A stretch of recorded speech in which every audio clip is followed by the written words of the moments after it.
हमारे साथ कार्यक्रम में शामिल हो रहे हैं एक बेहद खास मेहमान यूटीआई एसेट मैनेजमेंट के head of equities Ajay Tyagi साहब। और आप 2000 से यूटीआई म्यूचुअल फंड के साथ में हैं और बड़े दिग्गज संस्थानों के साथ काम करने का लंबा गहरा आपका अनुभव है।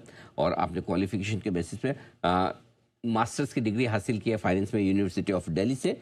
आप एक सीएफए भी हैं। त्यागी साहब, बहुत बहुत स्वागत है सर आपका। धन्यवाद हमें समय देने के लिए। सबसे पहले सर आपको, यूटीआई की पूरी टीम और करोड़ों निवेशकों को नए साल की बहुत बहुत शुभकामनाएं सर। धन्यवाद अनिल जी, और आपको और आपके जी बिजनेस के पूरे परिवार को भी हमारी तरफ से नए साल की शुभकामनाएं। सर बहुत ही दमदार तरीके से नए साल की शुरुआत हुई है, लाइफ हाई पर लाइफ हाई बन रहे हैं। इससे बढ़िया शुरुआत की हम उम्मीद नहीं कर सकते। लेकिन क्या लगता है सर, जो मूड माहौल अब वापस बदलता हुआ दिख रहा है, क्या बरकरार रहेगा? क्या आपको लगता है कि 2026 इक्विटी मार्केट्स के लिए एक अच्छा बेहतर साल साबित हो सकता है? अनिल जी, अब ये जो है, जहां तक कि मजबूती का सवाल है, हमें लगता है थोड़ी परिभाषा के अंदर अंतर हो सकता है आपकी और हमारी।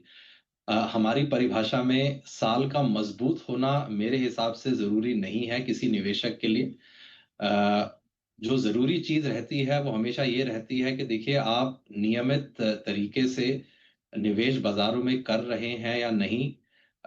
और आपका ध्यान केवल बाजारों के स्तरों पे नहीं है, बल्कि उन व्यवसायों पे है जो आने वाले समय में एक बेहतर तरीके से वेल्थ क्रिएशन की नींव रख सकते हैं आपके लिए।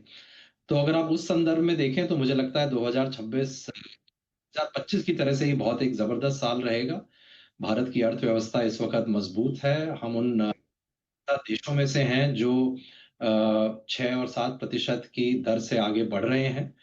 तो जरूर एक अच्छा साल साबित होगा, लेकिन हमारा मानना यह है कि 2025 की तरह ये साल भी कहीं ना कहीं मार्केट्स के लिए एक कंसोलिडेशन का दौर रहेगा।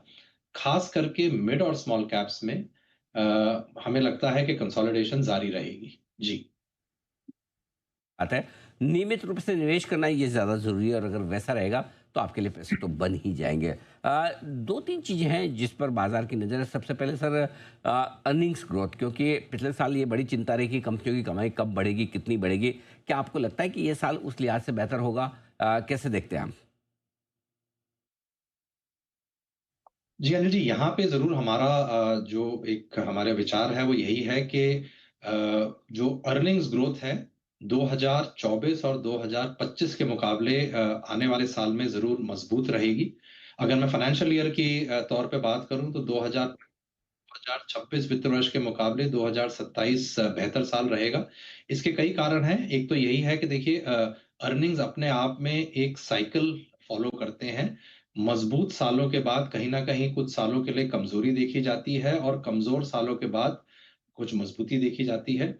तो एक सिक्लिकल पैटर्न हमेशा अर्निंग्स का रहता है। हमने 2 कमजोर साल अर्निंग्स के देखे हैं। उम्मीद यही है कि 2027 में हम कहीं ना कहीं थोड़े मजबूत रहेंगे। दूसरा कारण यह है कि सरकार ने कंजम्पशन ग्रोथ के लिए बहुत सारे प्रयास किए हैं। इनकम टैक्स की दरें गिराई गई हैं, इनडायरेक्ट टैक्सेस जीएसटी के माध्यम से इनकी दरें गिराई गई हैं। तो सरकार का प्रयास कहीं ना कहीं यही रहा है कंजम्पशन रिवाइवर के लिए।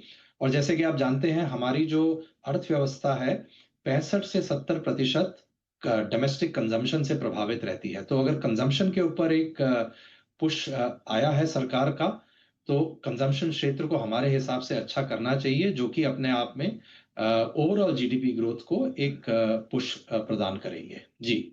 बिल्कुल ठीक बात है। ये है आपके लिए अर्निंग्स को लेकर। अब आइए सर, क्या कुछ खतरे, क्या कुछ रिस्क है 2026 में बाजार के लिहाज से, जिससे पे कि मजबूती या तेजी पर ब्रेक लगने का डर हो? देखिए अनिल जी, सबसे बड़ा रिस्क तो ग्लोबल जियोपॉलिटिक्स ही है। अभी आपने देखा पिछले 1-2 दिन में वेनेजुएला में कुछ घटनाएं हुई हैं। पिछले 1-1.5 साल से कहीं ना कहीं कोई जियोपॉलिटिकल रिस्क्स बनी हुई हैं जो बाजारों के ऊपर एक ओवरहैंग रही हैं।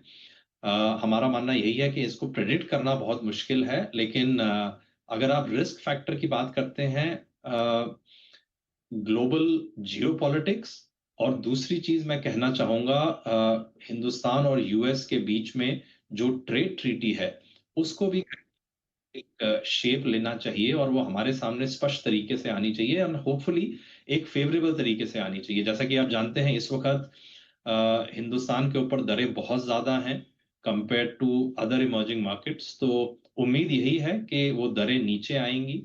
और अगर ऐसा होता है तो ये एक पॉजिटिव इवेंट रहेगा और अगर ऐसा नहीं हो पाता है तो अपने आप में वो एक रिस्क फैक्टर बना रहेगा। जी। बिल्कुल, तो ठीक बात है।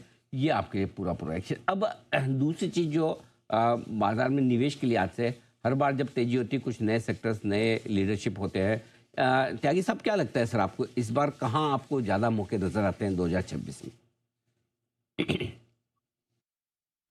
अनिल जी, इसको हम 2 भागों में बाँट देते हैं। एक तो ये है कि स्ट्रक्चरल तरीके से आने वाले 3 से 5 वर्षों में कौन से वो ऐसे क्षेत्र हैं जहाँ पे हमें लगता है कि ग्रोथ के अवसर अच्छे रहेंगे और निवेशकों के लिए वेल्थ क्रिएशन के अवसर अच्छे रहेंगे। दूसरा खेमा मैं कह सकता हूँ वो है कि ख़ास करके सन 2026 में कौन से ऐसे सेक्टर्स हैं जिनमें एक पॉजिटिव या कंस्ट्रक्टिव व्यू रखा जा सकता है। तो पहले दूसरे खेमे की बात कर लेते हैं। जैसा कि मैंने कहा सरकार का अपने आप में एक फ़ोकस रहा है कंज़म्पशन के ऊपर, रियायत दी गई हैं इनकम टैक्स और जीएसटी के माध्यम से। हमारे हिसाब से ये ओवरऑल कंज़म्पशन क्षेत्र के लिए पॉज़िटिव रहना चाहिए। अब इसमें बहुत सारी चीज़ें हैं, इसमें कंज़्यूमर डिस्क्रिशनरी सर्विसेज़ भी हैं, इसमें ऑटो क्षेत्र भी है और इसके अंदर कंज़्यूमर सर्विसेज़ क्षेत्र भी है। तो कुल मिला के ओवरऑल कंजम्पशन 2026 के अंदर हमें लगता है एक पॉजिटिव रहना चाहिए because of the various tax cuts. अगर हम पहले खेमे की बात करें जहां पे हम स्ट्रक्चरल ग्रोथ की बात कर रहे हैं तो हमारा मानना है कि कुछ एक टेक्नोलॉजी कंपनीज ऐसी हैं जो आने वाले सालों के अंदर एक बहुत जबरदस्त तरीके से फर्स्ट ऑफ ऑल कंज्यूमर्स को प्रभावित करेंगी जिन कंज्यूमर्स के साथ वो डायरेक्टली डील कर रहे हैं और उनके बिजनेस मॉडल्स एक अच्छी ग्रोथ भी प्रदान करेंगे और एक प्रॉफिटेबल ग्रोथ भी हमारे सामने रखेंगे। तो जाहिर तौर पे wealth creation in such businesses should also be a very high probability event. और साथ के साथ सरकार का एक फोकस रहा है मैन्युफैक्चरिंग की तरफ भी। ईएमएस कंपनीज मुझे लगता है आने वाले 3 से 5 सालों में अच्छा कर सकती हैं क्योंकि जैसा कि मैंने कहा सरकार एक आयात कम करना चाहता है मैन्युफैक्चर्ड गुड्स का और साथ के साथ वो ये भी समझ चुके हैं कि मैन्युफैक्चरिंग में बहुत जॉब क्रिएशन के अवसर आ सकते हैं। तो वो मैन्युफैक्चरिंग सेक्टर को फोकस जो वो कर रहे हैं ये दोनों चीज़ों को सामने रखते हुए उनका प्रयास यही है कि एम्प्लॉयमेंट जनरेशन भी हो देश के अंदर और इंपोर्ट भी देश का कम हो और उसके चलते मुझे लगता है कुछ एक कंपनीज हैं जो इसका फायदा उठा सकती हैं और अच्छी ग्रोथ और जी। ठीक बात है। तो ये आपके लिए कुछ इंटरेस्टिंग सेक्टर्स है जो 2026 में कर सकते हैं अच्छा प्रदर्शन। त्यागी साहब, बहुत-बहुत धन्यवाद आपका, आपने समय दिया और विस्तार से अपने बाज़ार के व्यू के बारे में और इन्वेस्टमेंट के ऑप्शंस के बारे में हमारे दर्शकों को अपनी राय दी। Thank you so much sir. जल्दी आपसे फिर मुलाकात होगी।